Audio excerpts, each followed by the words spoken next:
Hi, this is Luke for Production Expert, and this is using Unveil from Synaptic. This is dialogue recorded in an untreated room. I'm using Unveil to remove the reverb. This is dialogue recorded in an untreated room. I'm using Unveil to remove the reverb. So I've managed to remove quite a lot of room ambience from my dialogue recording here.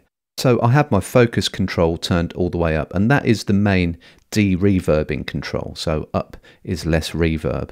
But I can also use the focus bias controls, which allows me to do frequency dependent processing instead when I leave the main focus control in the middle.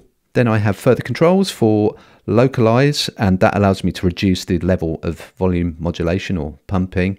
So if you're getting any artifacts, you can turn that up. And then we have refract and adaptation, which allow us to tweak the algorithm itself. So how long the algorithm spends on computation and also how quick it is to update to new events.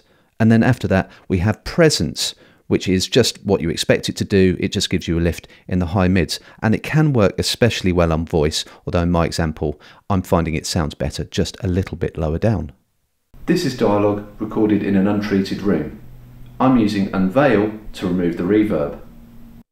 This is dialogue recorded in an untreated room. I'm using Unveil to remove the reverb. To find out more about Unveil and to read our full article, head over to the Production Expert blog.